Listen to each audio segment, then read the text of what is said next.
All right, our next inductee had brothers that taught him how to skate. His prestigious amateur hockey career started in 1939 as a member of the Marquette, Michigan Sentinels, the U.S. Coast Guard Clippers, and the Oakland, California Oaks. And as a professional, Eddie started with the St. Louis Flyers in 1946, and then the Cleveland Barons in 1950, the Victoria Cougars in 55, the Huntington, West Virginia Hornets in 1956, and the Fort Wayne, Indiana Comets in 1957. And his career highlights for Eddie include the 1953 and 1955 American Hockey League scoring titles, and being the first American-born player to earn that honor. That's quite a feat. That is quite a feat. You know, in 1953, it also marked the year that Eddie was voted as the league's MVP. Now, the career of Eddie Olson was punctuated with inductions into the Cleveland Hall of Fame in 1971, the Upper Peninsula Hall of Fame in 1979, and the U.S. Hockey Hall of Fame in 1977. In the early 1960s, Eddie helped organize what would be the first youth hockey team in St. Louis, and that was over at Steinberg Rink. He would go on to coach the St. Louis Country Club teams and the Ladue High School Hockey Club, where he won the High School Coach of the Year award 3 times in 15 years. Accepting the award is Eddie's son, Ed Olson.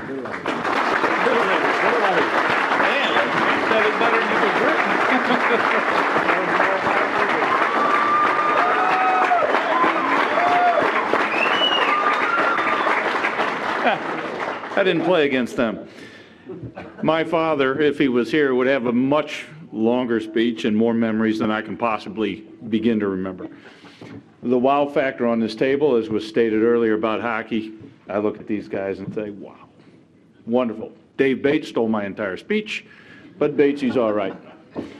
Once again, my dad helped start hockey. It took more than just him.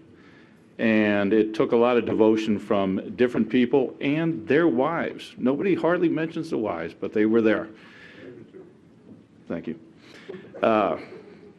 Once he got it going, once it started to grow, it was great to watch all the players at the different league levels, the different ranks, and they all come back to remember him, Bill McKenna, Joe, all the people that helped get them in hockey. And it's important that we remember they stayed with the game. The parents stayed with the game. We have more American players in the game. We have a wonderful American Hockey Hall of Fame in Eveleth, and they're all part of it. He's part of it. Bud Steggy's part of it. Dave Bates. The Blues, can't thank them enough. Dad always said that when the Blues came to town, hockey took off. It was their interest, their participation in the community that made it so much easier for them to create future teams. Hockey didn't begin just at Steinberg. It grew all around. It was pond hockey. It was everything else. But once started there, it went on to Clayton. I was reminded by Terry earlier that most of the players that began at Clayton didn't have Clayton addresses. And it was important that they were in part of the city where you could play at the Shaw Park rink. So most of us did not have Clayton addresses, but we're proud to play for the city of Clayton. I hope that doesn't get out. So our records stand. But once again, my dad, if he were here, would thank you very much.